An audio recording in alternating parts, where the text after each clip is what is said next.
ಇನ್ನು ಒಂದು golden thought sir, ಮನುಷ್ಯಗೆ reputation ಭಾಳ ಇಂಪಾರ್ಟೆಂಟ್. ನೀವು ಕೂಡ ಯಾವುದೇ ಸಂದರ್ಭದಲ್ಲಿ, ಅದಕ್ಕೆ ನಾನು ಹೇಳ್ತೀನಿ ಯಾವಾಗಿದ್ದರೂ ಸರ್, ರೆಪ್ಯುಟೇಷನ್ ಭಾಳ ಇಂಪಾರ್ಟೆಂಟ್. ನಮಗೆ ನಮ್ಮದೇ ಆದಂಥ ಒಂದು ಕಿಮ್ಮತ್ತು ಉಳಿಸ್ಕೋಬೇಕು. ಮನುಷ್ಯ ಕೆಟ್ಟ ಕೆಲಸ ಮಾಡೋದು, ಸುಳ್ಳು ಮಾತಾಡೋದು, ಅಥವಾ ಇವತ್ತು ಓಕೆ ಅಂದಿದ್ದನ್ನು ನಾಳೆ ಇಲ್ಲ ಅನ್ನೋದು, ಇಂಥವು ಮಾತಾಡಿ ಕಿಮ್ಮತ್ತು ಕಳ್ಕೋಬಾರ್ದು.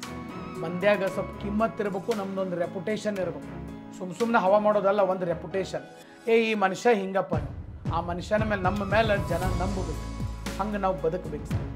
ಏನೋ ಸುಳ್ಳು ಹೇಳಿ ಇದನ್ನು ಮೋಸ ಮಾಡಿ ನಂಬಿಸೋದಲ್ಲ, ಪ್ರಾಮಾಣಿಕತೆಯಿಂದ ನಂಬುವಂಗೆ ಮಾಡಬೇಕು. ನಮ್ಮದೊಂದು ರೆಪ್ಯುಟೇಷನ್ ಇರಬೇಕು. ನಮ್ಮ ನಮ್ಮ ನಮ್ಮ ಬ್ರೈನ್, ನಮ್ಮ ಕೆಪಾಸಿಟಿ ಜನರಿಗೆ ಗೊತ್ತಾಗಬೇಕು. ಹಂಗಿರ್ಬೇಕು. ಅದಕ್ಕೆ ನಿಮಗೆ ಒಂದು ಕತೆ ಹೇಳಿರ್ತಾರೆ, ಸಣ್ಣ ಕತೆ ಸರ್. ಒಬ್ಬ ರಾಜ ಸರ್, ಇವನೊಬ್ಬ ರಾಜ ಭಾರಿ ಸ್ಟ್ರಾಂಗ್ ಸ್ಟ್ರಾಟಜಿ ಮಾಡ್ತಿದ್ದ ಸರ್. ಎದುರಾಳಿಗಳು ನಡಿಗೆ ಹೋಗ್ಬೇಕು ಸರ್, ಹಂಗೆ ಸ್ಟ್ರಾಟಜಿಗಳನ್ನು ಮಾಡಿ ರಣತಂತ್ರಗಳನ್ನು ಮಾಡ್ತಿದ್ದ. ಯುದ್ಧದಲ್ಲಿ ರಣತಂತ್ರಗಳನ್ನು ಮಾಡ್ತಿದ್ದ. ಅವನಿಗೆ ಸೋಲ್ ಅನ್ನೋದನ್ನ ಇಲ್ಲ ಸರ್. ಎಷ್ಟೋ ದೊಡ್ಡ ದೊಡ್ಡ ರಾಜರುಗಳ ಮೇಲೆ ತಂತ್ರಗಾರಿಕೆ ಮಾಡಿ ದೊಡ್ಡ ದೊಡ್ಡ ಸೈನ್ಯಗಳನ್ನೇ ಸರ್ ಮಕಾಡೆ ಮಲಗಿಸಿಬಿಟ್ಟಿದ್ದ. ಅಷ್ಟು ಏನಪ್ಪ ಅಂತಂದ್ರೆ ಸ್ಟ್ರಾಂಗ್ ರಾಜ. ಓಕೆ, ಸಾಕಷ್ಟು ಲಕ್ಷಾಂತರ ಎಕರೆ ಪ್ರದೇಶಗಳನ್ನು ಗೆದ್ದುಕೊಂಡು ತಾನು ಗೆದ್ದಂಥ ಆ ಪ್ರದೇಶದ ಒಂದು ಸಣ್ಣ ಹಳ್ಳಿ ಒಳಗಡೆ ಒಂದು ದಿವಸ ಇದ್ದ ಸರ್. ಒಂದು ಸಣ್ಣ ಅರಮನೆ ಇತ್ತು, ಅಲ್ಲಿದ್ದ. ಅವನ ಸೈನ್ಯ ಅದು ಏನೂ ಇರಲಿಲ್ಲ ಸರ್. ಆರಾಮಾಗಿ ಹಾಲಿಡೇ ಮಾಡಕ್ಕೆ ಬಂದಿದ್ದ. ಅವನಿಗೆ ಒಂದು ಸುದ್ದಿ ಬಂತು. ಅವನ ಪಕ್ಕದ ಹಳ್ಳಿಯಿಂದ ಒಂದು ದೊಡ್ಡ ಸೈನ್ಯ ಅವನ ಮೇಲೆ ಅಟ್ಯಾಕ್ ಮಾಡಕ್ಕೆ ಬರಾಕತ್ತ. 1.5 ಲಕ್ಷ ಜನ ಸೈನಿಕರನ್ನ ಕರ್ಕೊಂಡು ಅವ್ರು ಬರಾಕತ್ತಾರಂತ ಸುದ್ದಿ ಬಂತು. ಇವನ ಕಡೆ ನೋಡ್ರೆ ಏನು ಸೈನ್ಯನ ಇಲ್ಲ. ಆದರೆ ಇವನು ಇಡೀ ವರ್ಲ್ಡ್ದಾಗ ಫೇಮಸ್ ಹೆಸರೈತೆ. ಅವನಂಥ ಸ್ಟ್ರಾಟಜಿ ಯಾವನು ಮಾಡೋದಿಲ್ಲ. ಆ ದೊಡ್ಡ ಸೈನ್ಯ ತಗೊಂಡು ಒಬ್ಬ ಸೈನ್ಯಾಧಿಪತಿ, ಒಬ್ಬ ರಾಜ ಬರಾಕತ್ತರು ಸರ್ ಅಟ್ಯಾಕ್ ಮಾಡೋದು. ಇವನ ಕಡೆ ಭಾಳ ಅಂದ್ರೆ ಒಂದು 10 ರಿಂದ 20 ಮಂದಿ ಸೈನಿಕರಿದ್ದಾರೆ, ಯಾರೂ ಇಲ್ಲ. ಮತ್ತು ಅವ್ರಿನ್ನ ಕೆಲವೇ ನಿಮಿಷಗಳಲ್ಲಿ ಬಂದು ಬಿಡ್ತಾರೆ.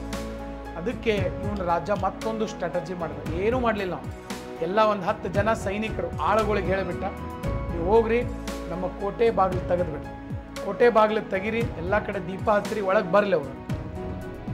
ಆಮೇಲೆ ಇವನೇನು ಮಾಡ್ದ, ಅವ್ರು ಒಳಗೆ ಬಂದ ತಕ್ಷಣ ಸರ್ ಅಲ್ಲೇ ಮುಂದ್ಗಡೆ ಒಂದು ಚೇರ್ ಹಾಕೊಂಡು ಕೂತ್ಕೊಂಡ. ಖಡ್ಗ ಹಿಡ್ಕೊಂಡು ರಾಜ ನಿಂತಿರ್ತಾನಂತ ಅವರು ತಿಳ್ಕೊಂಡಿದ್ರು. ಬಟ್ ರಾಜ ಏನು ಮಾಡ್ದ, ಒಂದು ಗಿಟಾರ್ ನುಡಿಸ್ಕೋ ಅಂತ ಕುಂತಿದ್ರು. ಸೊ ಕೋಟೆ ಬಾಗಿಲು ಓಪನ್ ಐತಿ, ಯಾರು ಸೈನಿಕರಿದ್ರು ಯಾರು ಒಳಗೆ ಬರಬೇಡ ಅನ್ಬರ್ರಿ, ಅವ್ರಿಗೆ ಬರಲಿ ಅವ್ರು ಒಳಗಡೆ ಅಂತೀವಿ. ಅವರು ಸೈನ್ಯ ಒಳಗಡೆ ಬರಾಕತ್ತು. ಇವನು ಸರ್ ಒಂದು ಕುರ್ಚೆ ಮೇಲೆ ಆರಾಮಾಗಿ ಗಿಟಾರ್ ಬಾರಿಸ್ಕೋ ಅಂತ ಕೂತ್ಕೊಂಡಿದ್ದ. ಇದನ್ನು ನೋಡಿದ ಕೂಡ ಸರ್ ಎದುರುಗಡೆ ಸೇನಾಧಿಪತಿಗೆ ಹೆದರು ಬಿಟ್ಟವನು. ಇವನು ಮೊದಲ ಅನಾಹುತ ಸ್ಟ್ರಾಟಜಿ ಮಾಡ್ತಾನೆ.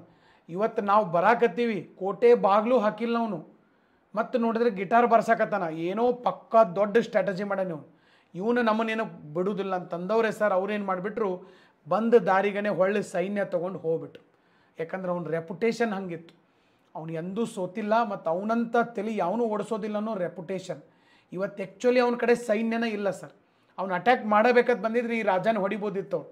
ಆದರೆ ಅವ್ನ ರೆಪ್ಯುಟೇಷನ್ ಅವನು ಉಳಿಸ್ತಿವತ್ತು. ಜನ ಒಮ್ಮೆ ನಂಬಿದ್ರು ಸರ್, ಆ ರೆಪ್ಯುಟೇಷನ್ ಇರ್ತೈತೆ. ಅವ್ನು ಪಕ್ಕಾ ಸ್ಟ್ರಾಟಜಿ ಅದ.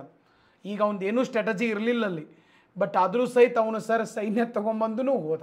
ಇದು ಒಂದು ಸ್ಟ್ರಾಟಜಿನೇ. ಅದಕ್ಕಾಗಿಯೇ ನಾವು ಯಾವಾಗಿದ್ರೂ ಲೈಫ್ನಾಗ ನಮ್ಮದೊಂದು ರೆಪ್ಯುಟೇಷನ್ ಉಳಿಸ್ಬೇಕು. ಒಂದು ರೆಪ್ಯುಟೇಷನನ್ನು ಉಳಿಸ್ಬೇಕು ಸರ್, ಮನುಷ್ಯ ಆಗಿ ಹುಟ್ಟಿದ ಮೇಲೆ. ಓಕೆ, ಕೆಲವು ಮಂದಿಗೆ ರೆಪ್ಯುಟೇಷನ್ ಇರೋಂಗಿಲ್ಲ. ಎತ್ತು ಬೇಕತ್ತು ಏನು ಬೇಕಂತ ಮಾತ್ರ. ರೆಪ್ಯುಟೇಷನ್ ಉಳಿಬೇಕಂದ್ರೆ ನುಡಿದಂತೆ ನಡಿಬೇಕು, ಸುಳ್ಳು ಹೇಳೋಕೊಂತ ಅಡ್ಡಾಡಬಾರ್ದು. ನಮ್ಮದೊಂದು ಪ್ರಿನ್ಸಿಪಲ್ ಡಿಸಿಪ್ಲಿನಾಗಿ ಫಾಲೋ ಮಾಡಬೇಕು.